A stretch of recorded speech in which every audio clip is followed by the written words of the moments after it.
Vous m'écoutez? C'est bon le son, c'est bon? Oui, docteur, on vous Le écoute. son, c'est bon? C'est bon? Oui, docteur, on vous Je peux écoute. y aller. Oui, Les méthodes ont changé d'enseignement, hein. Moi, j'aurais préféré une méthode beaucoup plus au niveau de l'amphi. Très bien. Alors aujourd'hui, nous allons discuter ensemble, si vous voulez. On va parler des généralités sur les tumeurs osseuses. Et puis, on va voir un petit peu comment faire les diagnostics. Discuter un petit peu quelles sont les différentes tumeurs les plus fréquentes qu'on rencontre en pathologie quotidienne quand vous serez médecin généraliste ou bien spécialiste dans notre pays. Euh, je commence toujours par cette affreuse diapo. Vous êtes en train de voir, c'est bon? Racha, oui, oui, docteur, Racha. on voit. Oui, docteur. Si vous n'entendez pas, vous m'arrêtez, hein. S'il y a quelque chose, vous m'arrêtez. D'accord? D'accord. Donc, je suis en train de vous montrer ici des photos affreuses. Ça, c'est un ostéosarcome de l'extrémité supérieure de l'humérus qui est venu très tardivement, diagnostiqué très tardivement. Ça, c'est une autre tumeur de l'adulte qu'on appelle le chondrosarcome de l'extrémité supérieure de l'humérus qui est très tardive et qui est énorme. Ça, c'est une autre tumeur osseuse qu'on appelle les tumeurs osseuses cellules géantes qui ont des modifications assez particulières et qui est énorme, qui est arrivée trop tard. Et ici, vous avez une tumeur osseuse qu'on appelle le fibrosarcome, qui est aussi de diagnostic tardive dont le pronostic n'est pas bon. Donc, ce sont des tumeurs qui posent problème. Alors, voilà, du point de vue général, une autre tumeur aussi que vous voyez ici, c'est une extrémité inférieure du fémur, extrémité supérieure du fémur, extrémité supérieure du mérus. Et regardez radiologiquement ces images-là pathologiques, ce qu'on appelle les images d'addition au niveau d'une radio normale et au niveau de l'IRM, une atteinte osseuse plus les parties molles. Ici, c'est la vascularisation. Donc, les problèmes des tumeurs osseuses, d'une façon générale, ce sont des tumeurs qui ne sont pas fréquentes par rapport aux tumeurs ovariennes ou bien tumeurs du sein ou le cancer de l'estomac. Ce sont des tumeurs qui sont à 5 à 6 par rapport aux autres tumeurs, c'est-à-dire sur, par exemple, 100 tumeurs ovariennes, on peut avoir 5 à 6 tumeurs osseuses.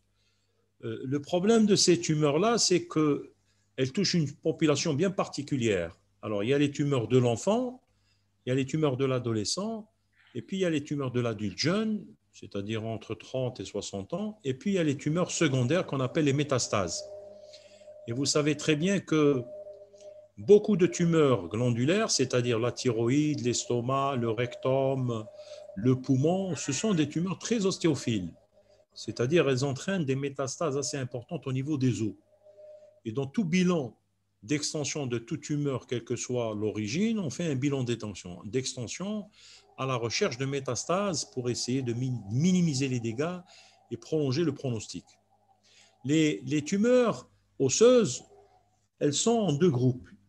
Il y a les tumeurs primitives, comme ce ostéosarcome que vous voyez ici, qui est une tumeur de l'adolescent et qui touche l'os avec une reconstruction et une destruction en même temps, c'est-à-dire des images d'addition et de soustraction. Et puis, il y a les métastases, les tumeurs secondaires. Les tumeurs secondaires, ce sont les tumeurs métastatiques, ostéophiles. Pardon. Alors, les tumeurs, dans les tumeurs, il existe les tumeurs bénignes et les tumeurs malignes. Les tumeurs bénignes, elles sont énormes.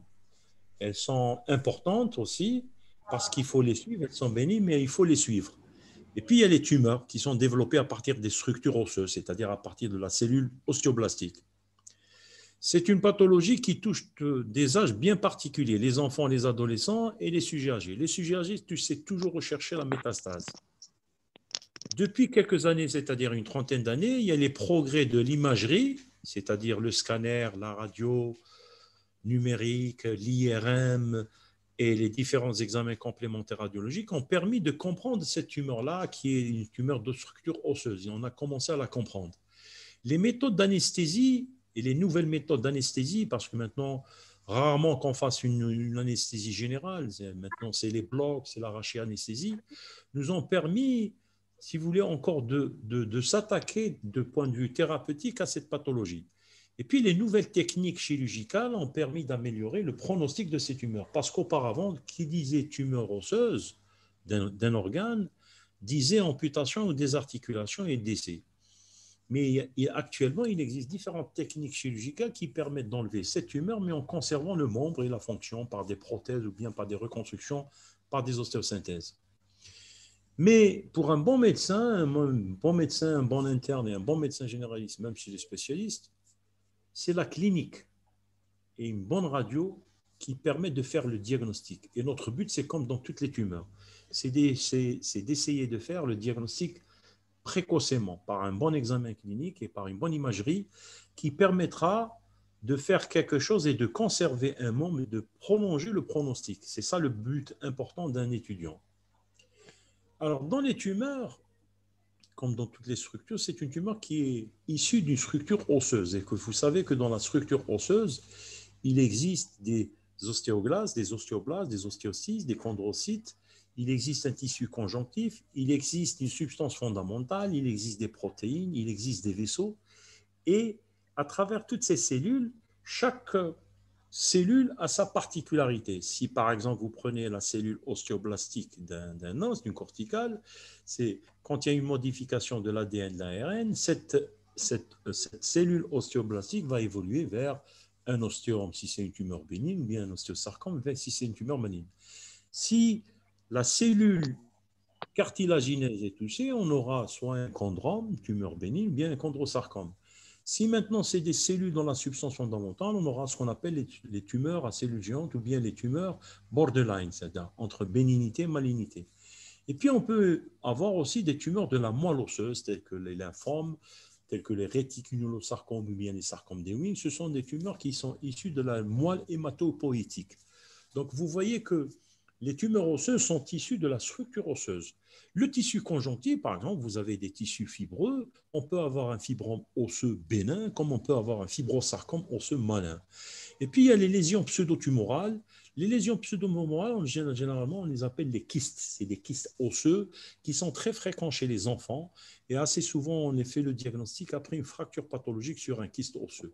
C'est-à-dire, on reçoit un enfant à la garde avec une fracture de fémur et quand on fait la radio, on trouve la fracture associée à un trou osseux. Les cancers secondaires, ce sont les métastases osseuses. Alors, toute patiente dépassant 50 à 60 ans, avec des antécédents qui présentent une image pathologique, on pense à une métastase secondaire ou bien une métastase osseuse sur un néo, par exemple, du rectum ou bien digestif ou bien de la thyroïde, jusqu'à preuve du contraire. Du point de vue général, voilà à peu près les différentes tumeurs qu'on a. Alors, les tumeurs qui produisent la cellule ostéoblastique, elles peuvent être bénignes, on les appellera les ostéomes ostéoïdes, ostéoblastomes, ou bien si elles sont malignes, on appellera ça les ostéosarcomes. Il faut connaître ces dénominations de telle façon que demain, quand vous allez faire la lecture sur vos sites ou là sur vos dossiers ou là sur des revues scientifiques, quand vous entendez parler d'ostéome ostéoïde, c'est une tumeur bénigne. Elle est bénigne, qu'on peut traiter, qu'on peut guérir, quand le diagnostic est fait correctement. Quand c'est malin, c'est toujours ostéosarcome. Il y a l'ostéosarcome, sarcome, ça relève de la malignité. Si vous avez des tissus, c'est le tissu osseux, par exemple, c'est la cellule chondrocyte ou la chondroblaste qui est touchée, vous aurez beaucoup de tumeurs bénignes qu'on appelle les chondromes, les osteochondromes, les fibrochondromes myxoïdes. Ce sont des tumeurs bénignes, généralement de diagnostic facile parce qu'on fait un diagnostic d'une fracture pathologique chez un sujet jeune ou bien on trouve une image lacunaire. On veut évaluer cette tumeur au niveau de la métaphyse d'un os et puis on fait simplement des petits évidements, comblements et ça rentre dans l'ordre. Mais si elles deviennent malignes, on dit que c'est un chondro, cellule cellule cartilagineuse associée à un sarcome et ça devient un chondrosarcome. Les chondrosarcomes, ce sont des tumeurs malignes du cartilage qui sont très résistantes à la chimiothérapie et la radiothérapie. Donc leur traitement est uniquement chirurgical. Donc il faut faire le bon diagnostic et la bonne résection. Vous pouvez aussi avoir les tumeurs de la moelle osseuse, c'est ce qu'on appelle les lymphosarcomes osseux, les myélomes, les différentes maladies, le myélome multiple que vous connaissez tout, bien les lymphomes qui font partie de la matière hématopoïétique. Et puis il y a ce qu'on appelle le sarcome d'Ewing, qui est une tumeur dont on appelait auparavant le réticulosarcome, qui est une tumeur de l'adolescent et que le diagnostic est vraiment facile. C'est une image radiologique osseuse qui ressemble à une bulbe d'oignon et que le diagnostic est généralement clinique, mais surtout radiologique. Nous avons d'autres tumeurs, c'est les tumeurs des tissus conjonctifs issues de la fibre conjonctive, comme on peut avoir un fibrome desmoïde, qui est une tumeur bénigne, mais qui a des problèmes quand elle devient énorme.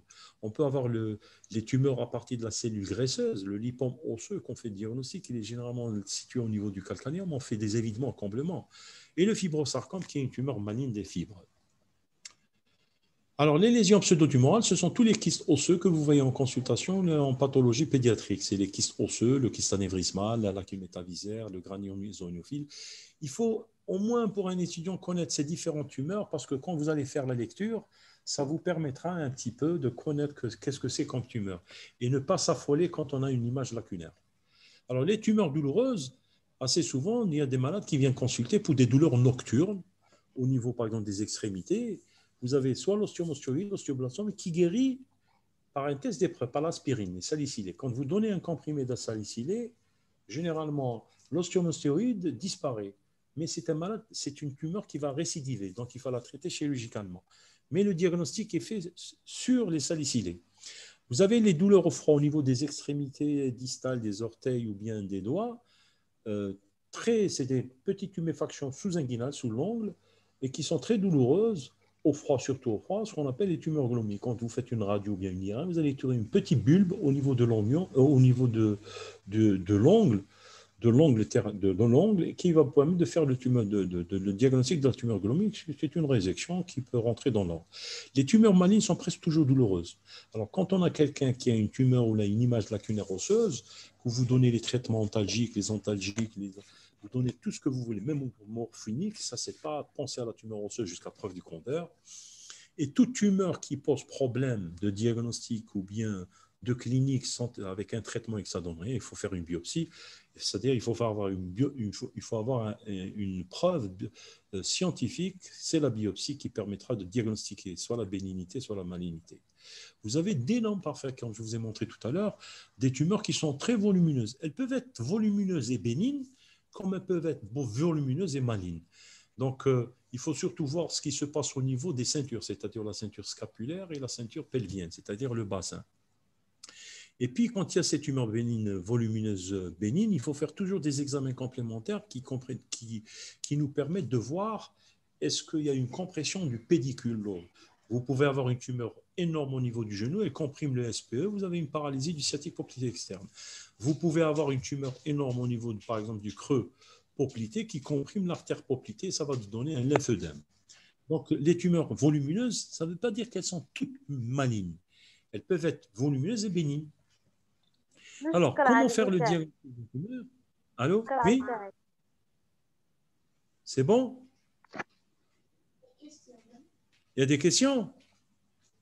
Non, docteur, Je peux continuer. On va discuter tout à l'heure. On peut continuer. Je peux? Bien sûr, oui. Oui, vous continuez, docteur. Très bien. Alors, comment faire le diagnostic d'une tumeur? C'est la clinique. Généralement, c'est la maman ou le papa qui ramène son fils pour une douleur. C'est son fils qui a trop mal. Et quand il a trop mal, on examine. Alors, c'est la tuméfaction. C'est une tuméfaction qui est de volume. C'est la gêne à la mobilité, c'est-à-dire le malade ne peut pas faire la flexion-extension.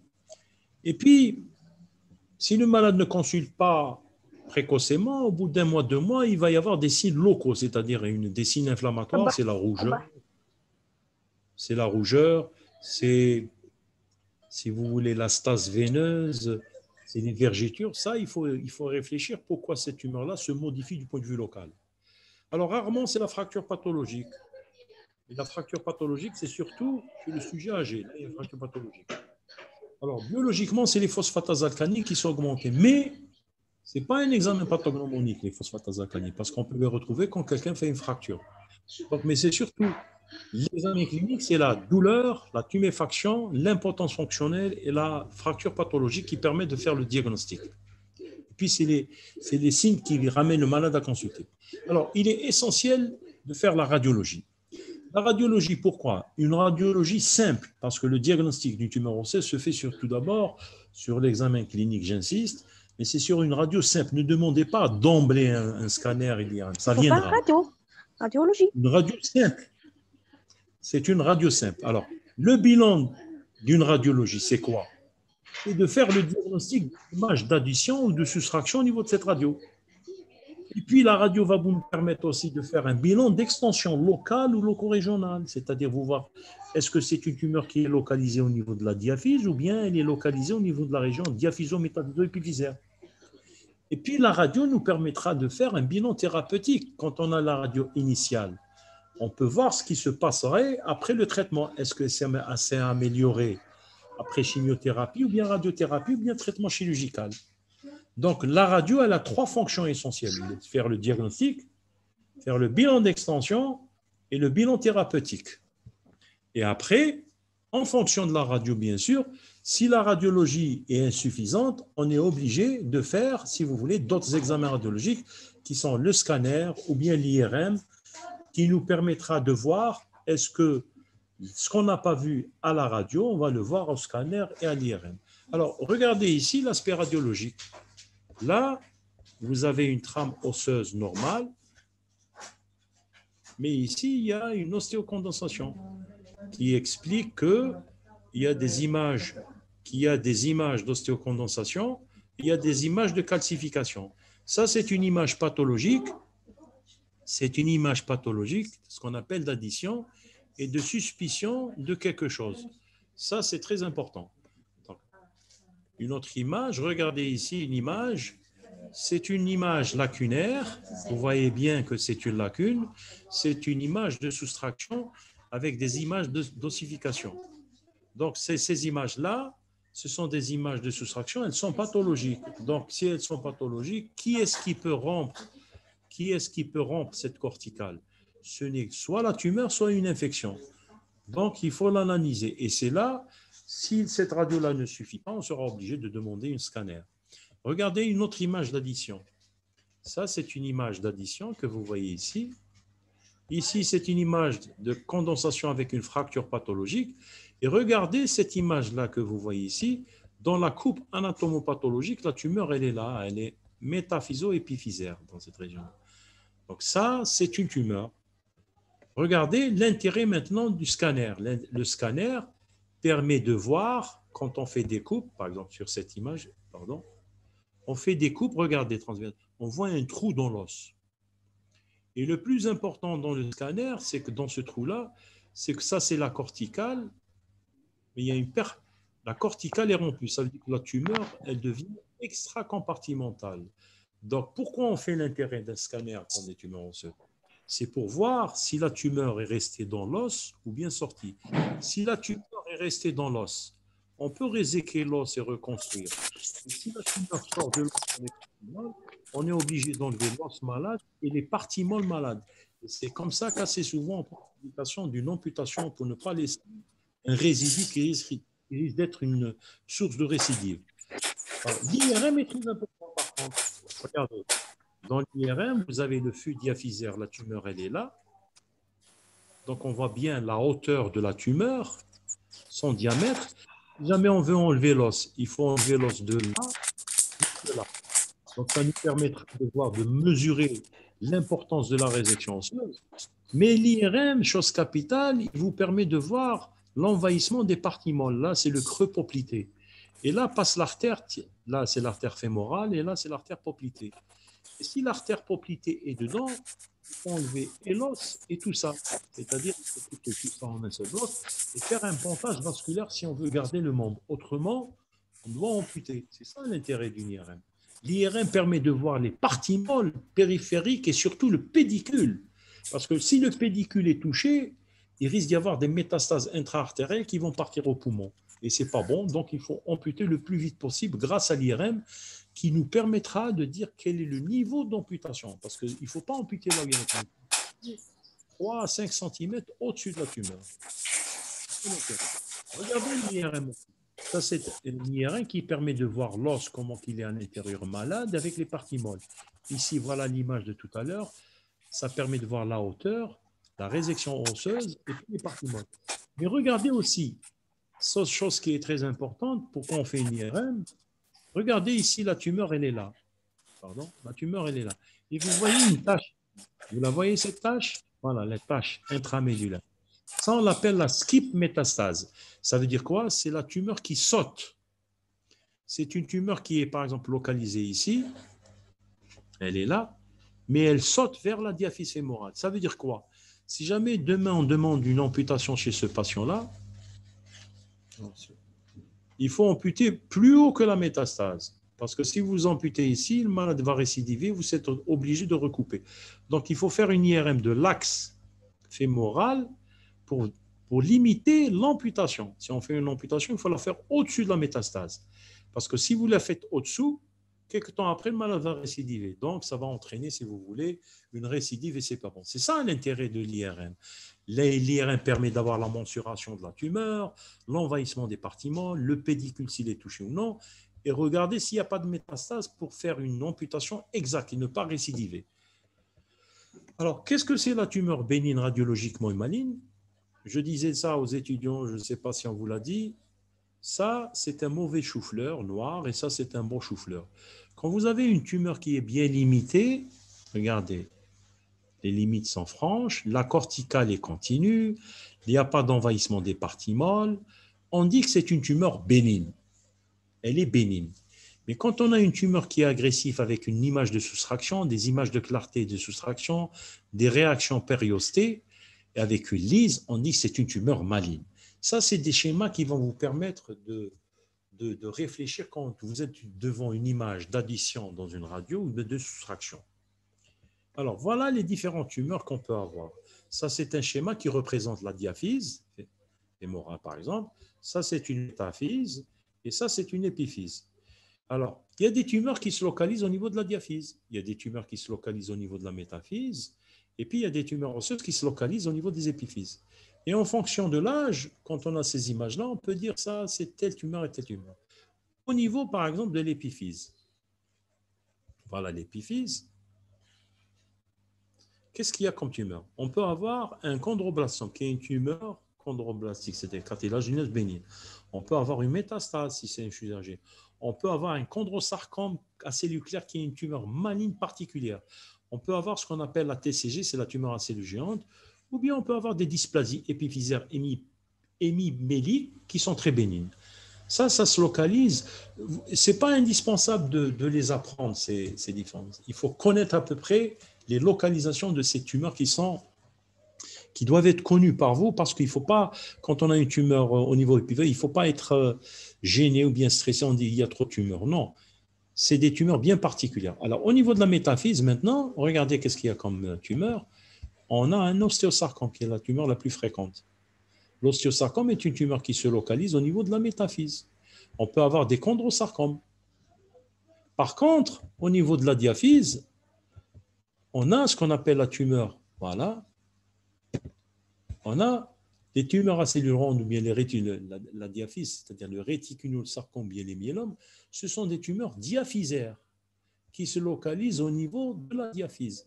Le sarcome de Ewing est une tumeur de l'enfant et de l'adolescent, mais qui se localise au niveau de la diaphyse par rapport à l'ostéosarcome, qui est une tumeur de l'adolescent, qui se localise au niveau de la métaphyse. Donc, la localisation et l'âge nous orientent à peu près vers le diagnostic d'une tumeur, bien sûr après confirmation d'une biopsie.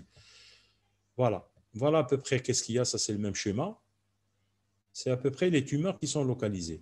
Alors, comment se fait la skip métastase? La skip métastase, quand on a une tumeur métaphysaire ici, qui est localisée ici, elle est localisée. Quand elle est localisée, elle est intraosseuse. Quand on fait le diagnostic précocement par une clinique et une radio et un scanner IRM qui montre que la tumeur, elle est là, voilà, on peut faire quelque chose du point de vue thérapeutique, c'est-à-dire on met le malade sous chimiothérapie pour liser toutes les tumeurs, toutes les cellules, et puis on fait une résection comme ça. Regardez, suivez-moi. On fait une résection comme ça, selon les... Et quand on résèque, on enlève la tumeur malade, on enlève la tumeur qui est malade, et on remplace la perte de substance par de l'os ou bien par du ciment, et le malade peut guérir. Mais si on laisse évoluer, on fait des retards, là, le diagnostic est fait tardivement, cette tumeur-là, qu'est-ce qu'elle fait? Premièrement, elle va sauter vers le haut. Et ça devient une skip métastase, ce que je vous ai montré tout à l'heure sur l'IRM. Et au lieu de couper ça, on est obligé de couper tout ce membre-là. Et deuxièmement, quand la tumeur continue à grossir, elle grossit, elle est dans l'os, et puis hop, elle lise les corticales et elle va partir dans les parties molles. et ça va entraîner une tumeur extracompartimentale qui deviendra très délicate parce qu'elle va toucher les pédicules et les parties molles. Et au lieu de conserver ces parties molles, si elles n'étaient pas envahies, on va amputer. Et c'est pour ça que les tumeurs osseuses se terminent toujours assez souvent par des amputations. C'est ça la physiopathie du skip. Là. Voilà une tumeur bénigne. Regardez, une tumeur bénigne, elle est bien limitée. C'est une exostose. Exostose, c'est de l'os en plus. Pardon.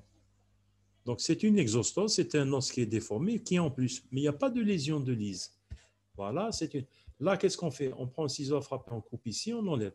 C'est un condom, c'est une tumeur bénigne qui est diagnostiquée secondaire à une tuméfaction qui s'enlève et qui est analysée.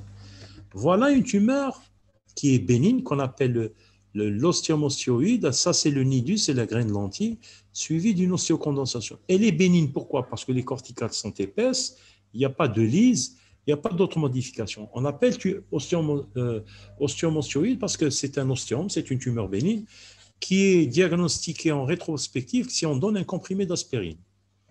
Voilà, voilà une tumeur bénigne qu'on appelle, c'est une tumeur épiphysaire qu'on appelle le chondroblastome. Là, elle est là, elle est. Alors, le schéma, mais elle est bien circulaire, regardez, elle est bien circulaire, elle est ronde.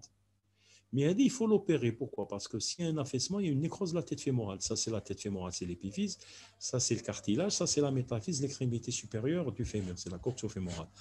Donc, qu'est-ce qu'on fait? On y va, on la vide et on met du spongion, on met de la greffe osseuse et ça guérit. Ça, c'est une tumeur qu'on appelle la tumeur du vendredi ou du dimanche, qui est une tumeur bénigne. Qui est une tumeur bénigne qu'on appelle la cortical defect. C'est la cortical defect. C'est la cortical defect, voilà. C'est une tumeur bénigne qui est la cortical defect et qui est bénigne. Qu'on voit ici, elle est là, qui est bénigne. Voilà, elle est bénigne, voilà. Très bien. Voilà. Une autre tumeur métaphysaire qu'on appelle le kyste. Ici, c'est un kyste. Voilà, ça, c'est un kyste. Alors, elle est bénigne, mais elle fait un épaississement de la corticale. Pourquoi elle fait un épaississement de la corticale? Parce qu'elle est bénigne. Et ça, il faut prévoir une greffe. Il faut prévoir une greffe à l'intérieur pour éviter la fracture pathologique, mais elle est bénigne. Là, c'est pas bon. Là, c'est pas bon parce que ça, c'est un ostéosarcome. Elle lise la corticale, vous voyez bien, elle n'est pas jolie, elle lise la corticale, etc. Donc, c'est une tumeur qui fait, quand on a une lésion pareille, quand on a une corticale comme ça lésée, quand il y a des réactions périostées, vous allez voir dans la radio, c'est la bénignité, c'est la méchanceté, c'est la malignité. Voilà une exostose que tout à l'heure je vous ai montré. Ça, c'est une exostose. Une image d'addition, c'est une tumeur bénigne, voilà. C'est un condom, il faut réséquer ça et l'enfant guérit. Voilà une exostose ostéogénique. Voilà. Elle est bénigne, c'est une tumeur qui est bénigne, mais elle est importante. Quand elle est importante, elle bloque l'articulation coxo-fémorale. Donc, elle va entraîner, si vous voulez, un déficit fonctionnel. Mais, si elle entraîne un déficit fonctionnel, qu'est-ce qu'on fait, nous, chirurgiens, ou les chirurgiens qui l'opèrent? Attendez la souris, ils vont enlever tout ça. On enlève tout ça. On enlève tout ça. Alors là, c'est une exostose multiple. Il a plein d'exostoses. Ça arrive chez les sujets qui sont nains. Il faut les enlever parce que ça bloque les articulations. Elles sont multiples. Mais ces malades-là, il faut les suivre parce qu'il y a un risque de dégénérescence. Là, c'est une exostose qui est située au niveau de l'extrémité inférieure du fémur, qu'on appelle, il y a le passage de trois tendons, le demi-tendineux, le demi-tendineux, le demi-membraneux, le droit interne, et qui passe, c'est un tendon. Chaque fois que le tendon passe par là, il y a, si vous voulez, une subluxation. Quand il y a cette subluxation, il faut enlever cette tumeur bénigne, il faut l'enlever, c'est une exostose, et il y aura une bonne fonction, si vous voulez, du genou. Mais c'est une tumeur bénigne. Voilà, par exemple, ici, la rotule qu'on appelle la patella. Ici passe le tendon du quadriceps. Il y a une exostose. Alors, chaque fois que le malade fléchit, le tendon rotulien va se subluxer sur cette exostose. Il faut enlever cette exostose. C'est des tumeurs bénignes qui entraînent des gènes fonctionnels, des conflits. Voilà une autre exostose qui est là. Il y en a une autre exostose qui est là. Mais cette exostose-là de l'extrémité supérieure du tibia, et l'exostose de l'extrémité inférieure du fémur vont entraîner une compression du pédicule. Quand elle entraîne une compression du pédicule, ça va entraîner un lymphoedème. Donc, quand on enlève ça, l'artère devient droite, parce que l'artère, normalement, doit être droite. Voilà. Alors, il y a une autre exostose au niveau de l'extrémité supérieure de la fibula, de la tête du péroné, qui passe par là. Voilà, elle est là. Et quand elle est énorme, elle comprime ce qu'on appelle le nerf sciatique à propriété externe, le SPE. Il y a des stépages, l'exostose, elle est là. Donc, il faut enlever l'exostose et libérer le nerf. Comme ça, le malade va reprendre. Là, c'est une tumeur à cellules géantes que vous voyez ici. C'est une tumeur multinodulaire, très enflée. Voilà, très enflée. C'est une tumeur particulière parce qu'elle est bénigne d'origine, mais elle peut évoluer vers la malignité. Donc, il faut couper là et l'enlever pour essayer de prévenir, l'évolution vers la dégénérescence. Voilà un chondrosarcome que vous voyez ici. C'est une image d'addition avec des images en popcorn. Voilà. Et quand on fait l'IRM, elle est énorme. Vous voyez, la radio centrale normale, standard, nous montre une importante masse ici que vous voyez avec des calcifications au niveau, si vous voulez, de l'extrémité supérieure du fémur. Quand on fait une IRM, regardez, elle est très importante. Et quand elle est très importante comme ça, elle va comprimer le nerf sciatique qui passe dans l'échancrure, ici, et ça va entraîner des troubles neurologiques. Donc, il faut enlever, on fait ça, on enlève, on libère le nerf.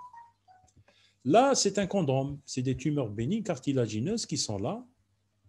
Elles entraînent des douleurs. Alors, qu'est-ce qu'on fait? On vide et on met du ciment ou bien on met de la greffe. Et ces chondromes-là, si vous voulez, c'est des tumeurs bénignes, mais tellement qu'elles fragilisent les corticales, elles se fracturent. Généralement, c'est les volleyeurs qui se fracturent ça. Alors, c'est une tumeur bénigne, il faut vider ça et mettre du spongeux, c'est-à-dire une greffe osseuse, et ça consolide. Là, vous avez, par exemple, un chondrome solidaire qui est très important au niveau de l'extrémité. Il faut le réséquer là et là. Là, voilà la pièce. Et mettre, si vous voulez, un matériel de synthèse plus une greffe. Pourquoi il faut l'enlever? Parce que cette tumeur-là, elle risque de dégénérer. Et avant qu'elle dégénère, il faut l'enlever en tant que bénignité, remplacer cette perte de substance-là par de l'os et une plaque. Voilà une exostose ostéogénique. Voilà. Ça, c'est une image d'exostose, c'est-à-dire une image d'addition bénigne, mais il faut l'enlever parce qu'elle a des images, si vous voulez, d'opacité et de clarté.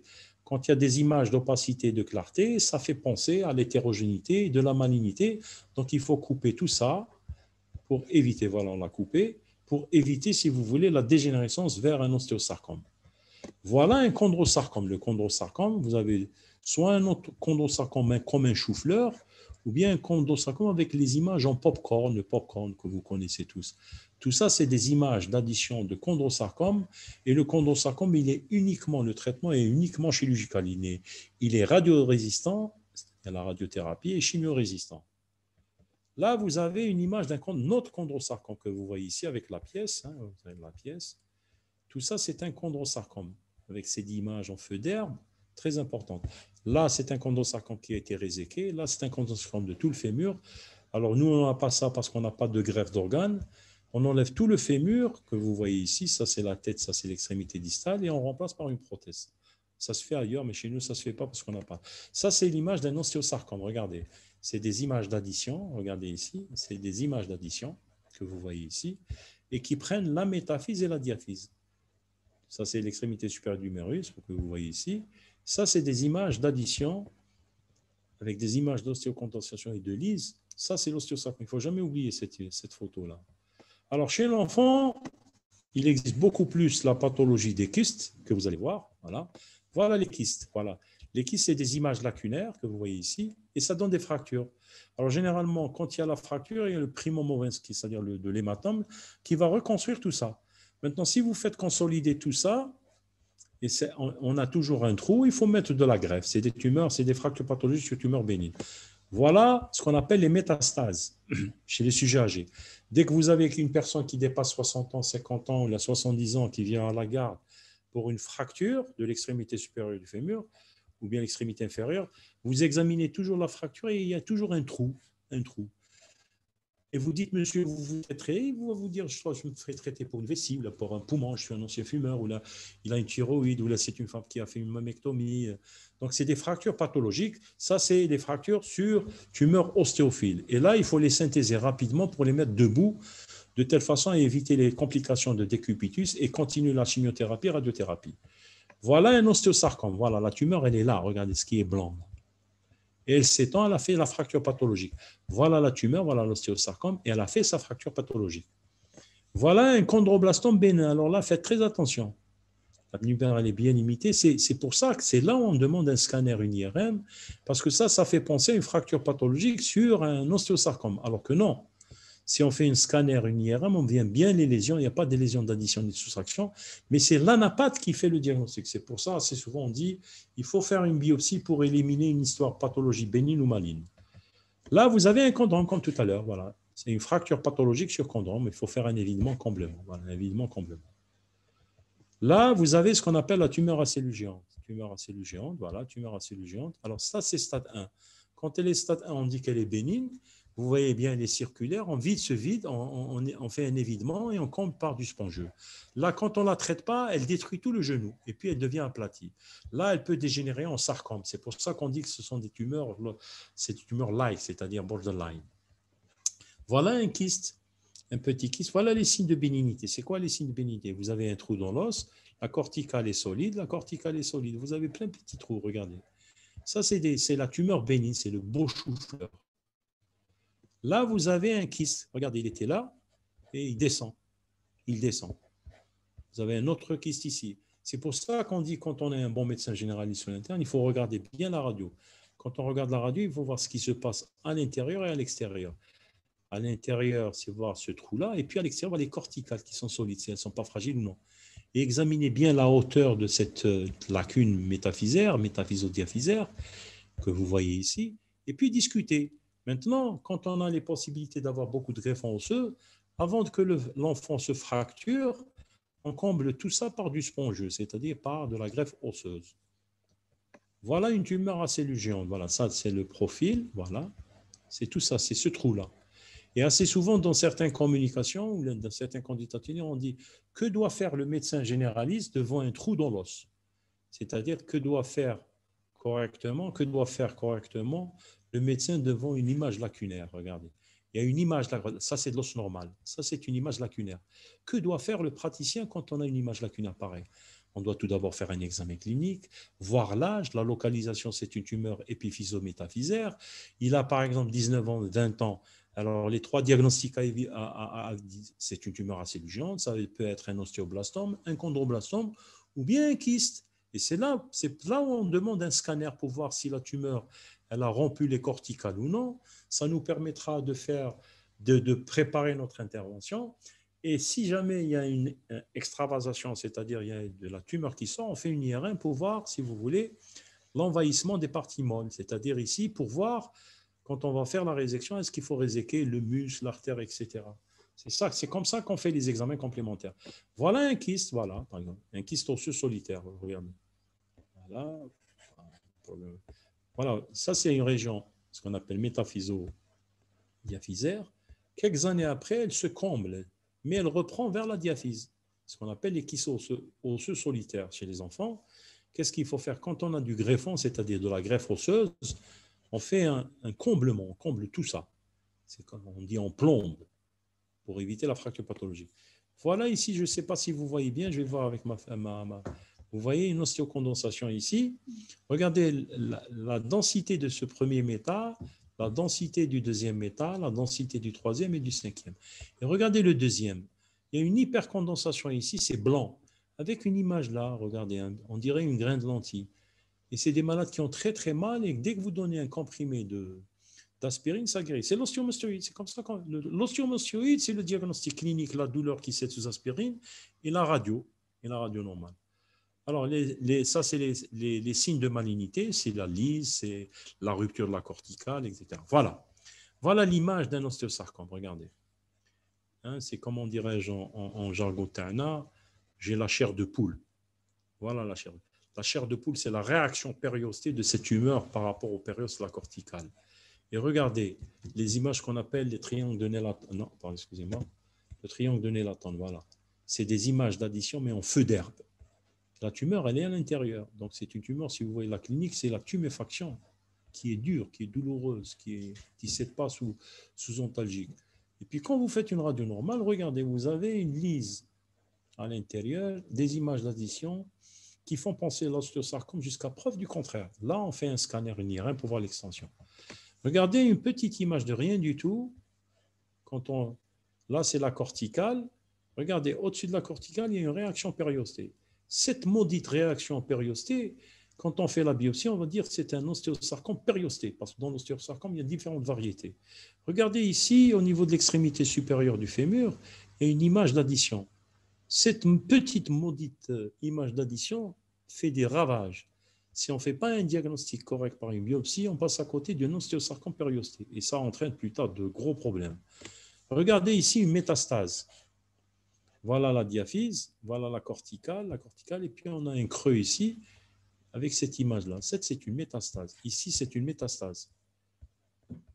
Donc, les tumeurs osseuses, c'est l'imagologie, c'est-à-dire c'est regarder les images radiologiques. Et il faut s'habituer en consultation à avoir des clichés radio normales pour faire la différence entre une image radiologique d'un os pathologique ou non, c'est-à-dire voir s'il y a des images d'addition ou bien il y a des images de soustraction.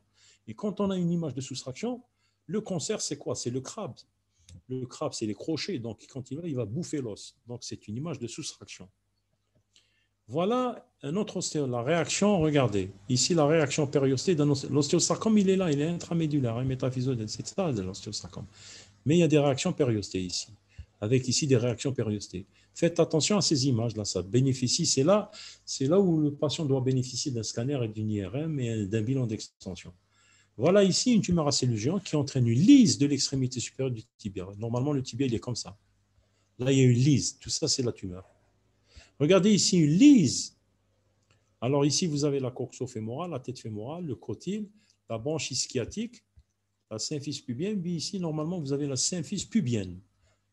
Elle est lisse et elle n'existe plus. Il y a des images de calcification qu'on appelle en popcorn. C'est le chondrosarcome, c'est la tumeur maligne du cartilage. Ici, regardez ce qu'on appelle le crabe. Le crabe, c'est quoi?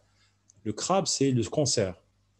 Et les épines du crabe vont bouffer l'os. Regardez, il a bouffé l'os. Ça, c'est une métastase sur un néo du rein. Hop, voilà. J'ai un problème avec la souris. Regarde. Là, c'est un vide osseux. Que doit faire le praticien ou bien l'interne qui est en consultation devant un patient qui est âgé de 70 ans, qui vient pour une douleur de l'avant-bras, et vous avez une petite tuméfaction, et vous dites, docteur, voilà la radio. Et à la radio, vous découvrez ce trou-là. Première chose à dire, monsieur, vous vous faites traiter pourquoi? Soit il vous dit, je suis un ancien fumeur, soit il va vous dire, j'ai des difficultés à uriner, soit il va dire, j'ai une hématurie, soit il vous dit, j'ai des problèmes digestifs. Et là, immédiatement, c'est la métastase. On peut avoir cette image-là de métastase de l'île, c'est mité. L'aspect est mité, c'est une métastase. Voilà un condom périosté. Mais c'est un condom, comme tout à l'heure, un peu dangereux. Pourquoi? Parce qu'il y a plusieurs images. Et il faut faire des biopsies à tel niveau pour s'assurer de la bénignité. Quand on suspecte quelque chose, qu'est-ce qu'on fait? On résèque là, et on enlève cet os-là malade et on le replace par un greffon et de la plaque. Regardez l'intérêt d'un scanner. Regardez une radio normale, on a une image de soustraction ici. Quand on fait un scanner, regardez, il y a tout ça en plus. C'est ça l'intérêt d'un scanner. C'est d'essayer de voir ce qu'on ne voit pas sur une radio normale. Sur une radio normale, l'extrémité inférieure de la cheville, c'est le tibia ici, on a la corticale, hop, et puis on a un creux. Et là, on devine une tuméfaction. Quand on fait un scanner, voilà la tuméfaction, elle est là. Donc l'intérêt du scanner pour voir si l'image radiologique est uniquement osseuse ou bien les parties molles. Et quand on va faire une chirurgie, il faut enlever et cette partie osseuse et les parties molles atteintes pour éviter la récidive. Voilà un ostéosarcome. Il ne faut jamais oublier cette image-là. Voilà les images en feu d'herbe. Un ostéosarcome de l'humérus, un ostéosarcome de l'extrémité distale du fémur, avec une lise. Regardez ça, c'est un ostéosarcome qui est assez méchant, surtout quand le diagnostic est fait tardivement, ça se termine toujours par des amputations. Alors, le bilan d'extension, c'est le scanner, c'est l'IRM. Ne demandez jamais de scanner dès le début. Il faut toujours une radio, un examen clinique. Donc, on complète par un scanner, par une IRM. Le scanner, c'est le meilleur examen pour voir structure osseuse. L'IRM, c'est un très bon examen qui nous permet de voir les éléments des parties molles, les vaisseaux, les nerfs, les muscles, tout ce qui est contaminé pour voir ce qu'on enlève qui est contaminé ou non. La scintigraphie, elle est systématique à la recherche d'autres localisations. On peut avoir un ostéosarcome de l'humérus, mais on peut avoir un deuxième ostéosarcome sur le fémur. Donc, la scintigraphie qui nous permettra de faire un bilan de la tumeur et de voir les autres localisations. L'artériographie, pourquoi on l'a fait? On l'a fait quand on va faire un bilan préopératoire. Par exemple, on fait une artériographie de l'artère poplitée pour voir si on va la dégager, si on va la ligaturer, si on fait des sutures, si on fait des pontages. Et bien sûr, un bilan biologique pour le myélome et la biopsie qui se termine toujours, qui est la preuve scientifique de la malignité. Alors, la biopsie, elle est systématique en cas de doute. Il faut attendre toujours le traitement pour commencer. Il faut attendre toujours le résultat pour commencer le traitement. Pourquoi? Parce qu'il y a des tumeurs qui répondent à la chimiothérapie. L'ostéosarcome, par exemple, si vous avez le diagnostic d'un ostéosarcome, on commence toujours par une chimiothérapie. Pourquoi? Parce que la chimiothérapie, elle a deux rôles. Elle a un rôle local et général. Local, elle diminue la tuméfaction de telle façon à permettre au chirurgien d'enlever la tumeur complète sans contaminer. Mais c'est surtout, elle est sensible dans le corps général, c'est-à-dire, du point de vue général, c'est lutter contre les métastases pulmonaires. Donc, on bombarde le malade avec une bonne chimiothérapie avant l'intervention pour minimiser les dégâts des métastases. Et assez souvent, le diagnostic anatomopathologique, c'est-à-dire la biopsie, le résultat est très difficile entre une tumeur bénigne et une tumeur borderline. Alors, voilà l'intérêt d'un scanner. Voilà un scanner, une TCG par exemple. Regardez, ça c'est une tumeur à cellules géantes qui nous permet de voir que c'est un trou dans l'os. Voilà les corticales. Mais si cette tumeur sort de l'os, regardez les coupes. Elle nous montre qu'il y a une lisse de la corticale. Donc la tumeur sort. Ici, la tumeur sort. Ici, la tumeur ne sort pas. Donc c'est ça l'intérêt d'un ostéosarcome, d'un scanner pour l'ostéosarcome. Pourquoi? Parce que si la tumeur est localisée au niveau de l'os, on n'enlève que l'os en place. Mais si la tumeur sort de l'os, on est obligé d'enlever l'os et les parties molles. Et assez souvent, les parties molles qu'on enlève, c'est des nerfs, on sacrifie des artères, on sacrifie des muscles, et ça se termine par des amputations. C'est ça le rôle du scanner. Voilà par exemple une coupe d'une tumeur à cellules géantes. Regardez, là elle est fermée. Alors quand elle est fermée, on rentre une curette, on fait un évidement vite et on ramène de la greffe. Là elle est fermée. Là elle commence à avoir une fragilisation de la corticale, là et là. Ça veut dire que la tumeur est sortie. Donc on est obligé de cureter, mais cureter ce qui est autour. Il s'est fait une entorse.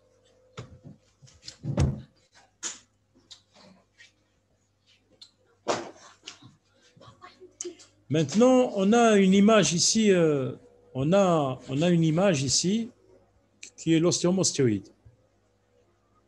C'est un ostéomostéoïde. L'ostéomostéoïde est une tumeur bénigne. Voilà. C'est une tumeur bénigne que vous voyez ici à la radio.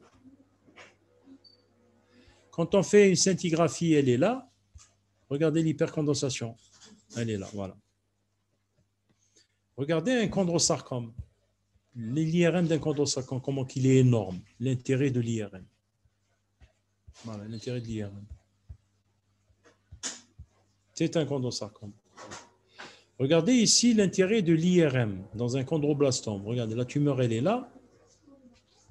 Quand on va faire la résection, on va faire tout ça. C'est pour ça qu'il faut avoir... Je vous ai dit au début qu'il faut faire des examens complémentaires, surtout le scanner de l'IRM, ça va nous permettre de faire une stratégie thérapeutique. Regardez, tout ça doit être enlevé grâce à l'IRM. Si on n'avait pas l'IRM, on peut enlever ça et laisser ça là. On laisse la tumeur et ça va récidiver. Donc ça doit être enlevé. C'est ça l'intérêt d'une IRM. Regardez par exemple ici, une tumeur à cellules géantes, elle est là. L'intérêt de la scintigraphie, c'est l'hypercondensation. Donc cette hypercondensation nous a permis de faire ce qu'on appelle des tomographies, des agrandissements, qui vont permettre de voir la limite de la tumeur. Tout ça doit être enlevé. Là, par exemple, vous avez une hypercondensation de tibia, là que vous voyez ici, et ici, vous avez une tumeur à cellules géantes, c'est la même. Hein. Ici, vous avez une tumeur à cellules géantes. Regardez, grâce à la scintigraphie, on sait où est-ce qu'on va réséquer. Par exemple, si on avait cette scintigraphie, on n'avait pas celle-là, parce que celle-là, elle est plus basse, on aurait coupé ici. Et si on aurait coupé ici, on aurait laissé de la tumeur. Et grâce à cette scintigraphie, on est descendu vers le bas. C'est ça les intérêts. Bon, ça, c'est des trucs techniques qui nous permettent de ne pas faire ce qu'on appelle des erreurs techniques. Alors, parfois, simplement sur une radio, on peut faire le diagnostic. Par exemple, une exostose, une lacune corticale, ce qu'on appelle la corticale et un kyste essentiel. On n'est pas obligé de faire toujours un scanner, une IRM. C'est la radio, ça nous suffit pour certaines tumeurs. Alors voilà, par exemple, une exostose multiple. Chez les nains, ils ont beaucoup d'exostoses. Alors, quand il y a des exostoses au niveau de la radio, vous voyez tibio-péronnière supérieure et inférieure, cette exostose-là pousse la fibula, c'est-à-dire pousse le péroné vers le dehors. Voilà. Et ça donne des jambes arquées. Les gens disent des jambes arquées. Donc, on est obligé d'enlever tout ça. Voilà. On enlève tout ça. On enlève tout ça pour éviter le génuvarum. Voilà ce qu'on appelle les enchondromatoses chez les nains. L'enchondromatose est une maladie générale où il y a beaucoup d'exostoses au niveau des régions métaphysaires de tous les veillers. Et ça entraîne des agénésies, ce qu'on appelle la maladie d'Ollier, qui est très fréquente. Hein. Alors, les arguments topographiques pour faire un diagnostic, quand on a des tumeurs, comme je vous l'ai montré, quand on a des tumeurs au niveau de la métaphyse, on pense à la tumeur cartilagineuse, au kyste, au fibrome non ossifiant. Quand on est au niveau de l'épiphyse, on a le chondroblastome, la TCG, le kyste anévrismal. Quand on est au niveau de la diaphyse, on a des dysplasies, bien les osteomostéoïdes, ou bien la tumeur maligne qu'on appelle adamantium. Ça, il faut les connaître. Mais il faut connaître qu'au niveau des régions osseuses, au niveau de la métaphyse, l'épiphyse et la diaphyse, chaque tumeur est dirigée par son anatomie et on peut s'orienter. Simplement, il faut voir beaucoup de radios. Alors voilà, par exemple, des tumeurs métaphysaires. C'est les kystes, regardez ces images lacunaires. Tout ça, c'est des images lacunaires. Et dans les images lacunaires, c'est des images lacunaires bénignes. On peut avoir le kyste osseux, le kyste anévrismique, le kyste chondromystoïde, la dysplasie. C'est des tumeurs bénignes qu'il faut suivre. Voilà, par exemple, ici, ça commence à devenir un peu méchant. Le chondroblastome qu'il faut faire un évidement, la tumeur à cellules géantes qu'il faut faire l'évidement, le kyste anévrisant qu'il faut surveiller. Le kyste anévrisant, c'est un kyste, quand on ouvre, on trouve du sang, c'est du sang. On fait un comblement. Mais si on ne fait pas de comblement, le malade fait un surmenage, il travaille beaucoup, il masse beaucoup, etc., il risque de fracturer, donc fracture pathologique sur tumeur bénigne. Alors là, c'est pour montrer l'intérêt de l'IRM. Regardez à la radio. À la radio, vous avez une image ici, lacunaire, voilà, là et là. Quand on fait une IRM, regardez, on trouve une image. Si on étudie bien la radio, si on n'étudie pas bien la radio, on dit c'est rien du tout. Alors, rame les corticales, et puis vous avez un amincissement ici, une image ici. Vous faites une IRM, vous trouvez une image. Quand on fait un scanner, il y a une image intransée, c'est ça. Quand on fait une scintigraphie, regardez l'hypergramme. Donc ça nécessite ce qu'on appelle une biopsie pour ne pas passer à cause d'une tumeur maligne adamantinum. Et quand on fait une biopsie, on se retrouve une dysplasie. Une dysplasie, c'est une pathologie bénigne, mais qui entraîne des dégâts. Voilà. Voilà, par exemple, ici, un osteomostéoïde. Qu'est-ce que c'est l'osteomostéoïde? L'osteomostéoïde, c'est une hypercondensation osseuse, c'est du blanc, avec une lentille à l'intérieur, regardez. Une espèce de lentille à l'intérieur. C'est l'osteomostéoïde, il faut l'enlever, et ça se traite par l'aspirine, mais il faut faire un traitement chirurgical. Voilà un adamantinum. Un adamantinum, c'est une tumeur diaphysaire, polylobée, et généralement, c'est une tumeur maligne où le diagnostic fait toujours tardivement, ça se termine toujours par une amputation.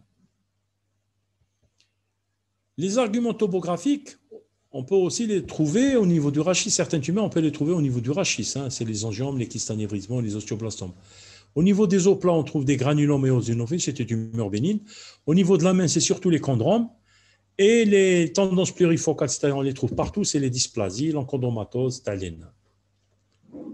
Voilà ici ce qu'on appelle l'attitude scoliotique. Regardez, si vous voyez bien, à la radio, il y a une image d'ostéocondensation ici. Quand on fait un profil, on a un trou sur le pédicule. Et quand on fait une coupe au scanner, voilà le trou. Ça, c'est un osteomostéoïde qui entraîne des douleurs atroces au rachis. Il faut l'enlever. Voilà. Il faut aller chirurgicalement vers lui, elle est là. Et dès que vous enlevez l'ostéomostéoïde, le malade guérit. C'est une tumeur bénigne, mais qui entraîne des douleurs.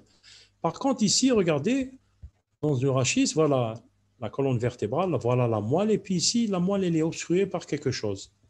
Là, il y a une tumeur qui entraîne des troubles neurologiques. Voilà le canal médulaire, mais le canal médulaire, il est comblé par ce qu'on appelle un ostéoblastome ici. Cet ostéoblastome va comprimer la moelle, et quand il comprime la moelle, il va entraîner des troubles neurologiques. Voilà les images lacunaires. d'un kyste anévrismal rachidien. Ça, il faut faire des évidements. Et les malades, généralement, dans le rachis, ils consultent soit pour des attitudes scoliotiques, c'est-à-dire des déviations du rachis, soit ils viennent pour des troubles neurologiques comme ici. Les troubles neurologiques, quand on fait une IRM, on trouve la chose ici au milieu, il faut l'enlever avec les neurochirurgiens. Par exemple, ici, ça, c'est la main, tu as les nains, les chondromes. Il y a beaucoup de gens qui ont beaucoup de chondromes, regardez, ils sont énormes. Tellement qu'ils sont énormes, on est obligé de les amputer de temps en temps, parce qu'on a peur de la dégénérescence. Ici, c'est un kyste osseux, avec une dysplasie, voilà, un kyste osseux. C'est des tumeurs bénignes.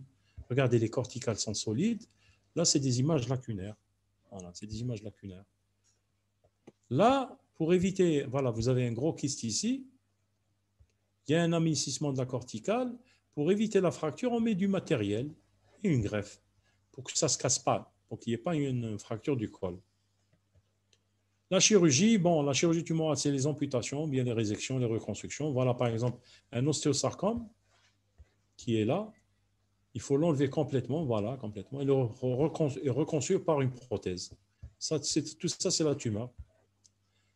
Et c'est ça la modernité actuellement et l'actualité de ces tumeurs. On n'ampute plus, on enlève la tumeur, on reconstruit par une prothèse.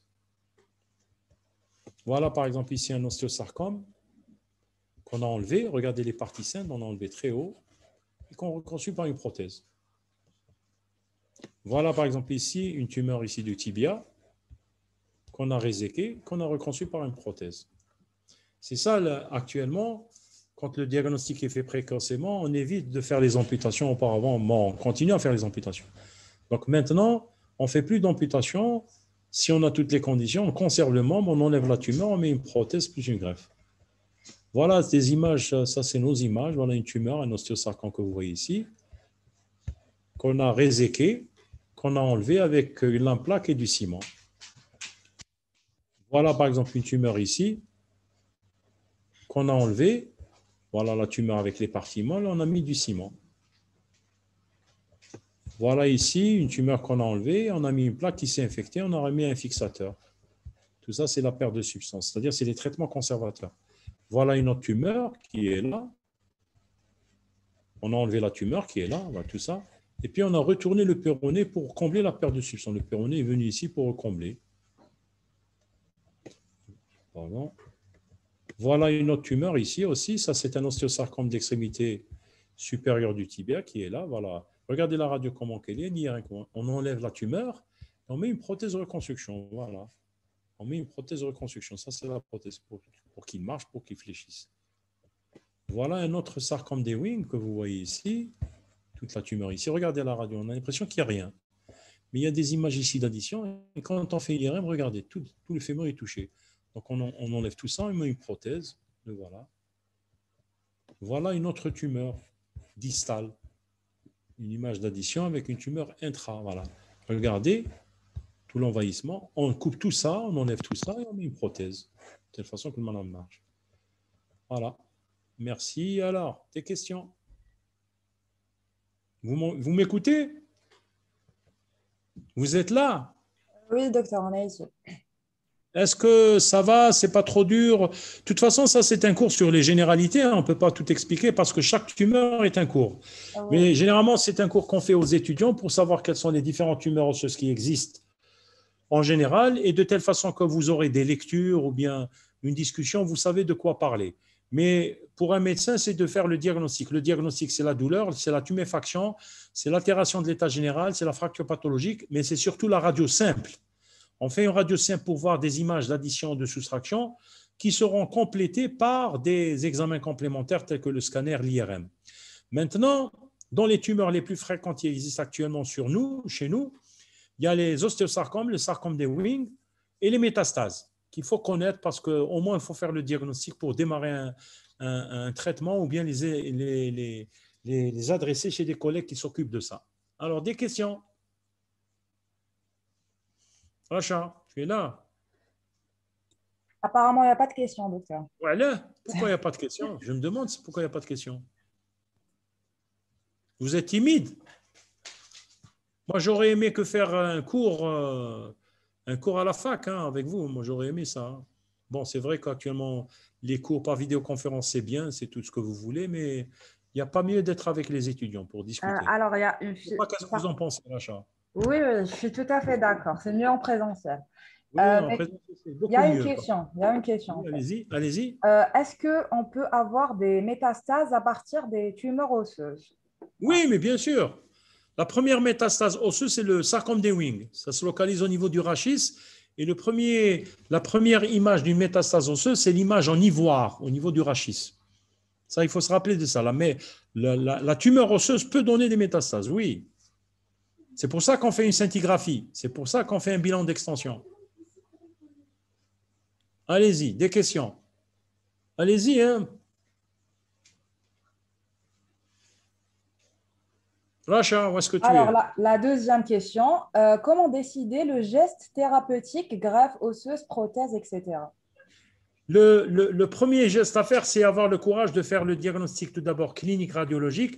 Et le geste le plus important, c'est de faire la biopsie. Il faut impérativement faire une biopsie. Alors, dans les biopsies, il y a des biopsies scano-guidées, sans ouvrir. On met un trocar et on a le scanner qui nous guide ou bien l'éco-guidé. Et si on a la biopsie, deuxièmement, on peut faire une biopsie chirurgicale. Et il faut avoir le résultat de la biopsie. Comme je vous l'ai dit, c'est très important pour voir le type histologique de cette tumeur, parce qu'il y a des tumeurs qui répondent à la chimiothérapie préopératoire et post-opératoire. Donc, quand on a un ostéosarcome, il ne faut pas commencer d'emblée la chirurgie. Il faut commencer par une chimiothérapie, ce qu'on appelle néoadjuvante préopératoire de 4 semaines, pour lutter contre les métastases et diminuer l'inflammation locale. Voilà, c'est très important. Par contre, si on a un chondrosarcome, on commence la chirurgie parce qu'elle est radio-résistante et chimio-résistante. Docteur, vous avez l'option de discussion parce qu'il y a des gens qui posent des questions et Il y comment? a le RCP, on a tous les dimanches un RCP à Mustapha à 13h. Oui, docteur. Pardon, Vous docteur, laissez... parce qu'il y a des Oui. gens qui posent des questions. Est-ce que vous avez l'option discussion? Vous trouverez les questions là-bas. Alors, option discussion. Attends, je vais rentrer. Est-ce que j'ai ça? Oui, je l'ai. Alors, est-ce qu'on peut avoir des métastases à partir des tumeurs osseuses et quelle est la conduite à tenir? Oui, alors on peut avoir la conduite à tenir, c'est de faire un bilan d'extension et commencer directement le traitement. Est-ce que la tumeur, dès le début, elle est toujours douloureuse? Est-ce que la tumeur, dans le début, est douloureuse? Elle est toujours douloureuse. Tu m'entends, Racha? Oui, oui, je vous entends. L'utilisation, Boudou, si vous coupez. Non, c'est bon. Est-ce qu'il y a encore des questions? Alors, comment décider le geste thérapeutique greffe osseuse?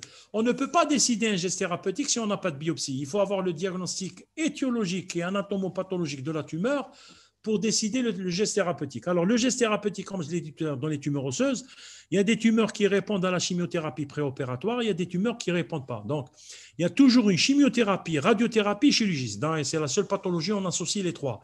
C'est pour ça qu'il faut qu'il y ait un RCP, c'est-à-dire les réunions de concertation pluridisciplinaire, pour discuter entre nous et prendre des rendez-vous du malade. Si je l'opère, il faut qu'il y ait rapidement un rendez-vous de radiothérapie, de chimiothérapie.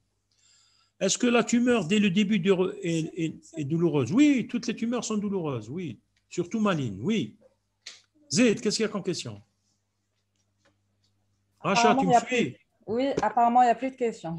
Alors, tu peux dire aux collègues, tous les dimanches à 13h, il y a un RCP à Mustapha où on discute tous les tumeurs. D'accord. Alors Hassana, il y a d'autres questions. Comment différencier radiologiquement des kystes et des métastases? Les images kystiques, ce sont des images bénignes, avec conservation, avec un bon contour, sans réaction périostée. La métastase, c'est des mythes, c'est des images radiologiques de soustraction. Alors, s'il vous plaît, docteur, devant les signes radiologiques bénignes, on doit faire? Non, ce n'est pas systématique. La tumeur bénigne n'est pas systématiquement biopsiée. C'est la radio clinique, la radio, le scanner qui permet de confirmer la tumeur bénigne. Elle n'est pas systématique. La biopsie dans les tumeurs bénignes, on l'a fait que quand on suspecte une malignité, mais pas dans la bénignité. Est-ce qu'il y a des risques de dissémination tumoreuse? Oui. Quand on fait une biopsie mal guidée, non chirurgicale et mal faite, il peut y avoir la dissémination. C'est pour ça qu'actuellement, les biopsies se font scano-guidées par un trocar. Zed.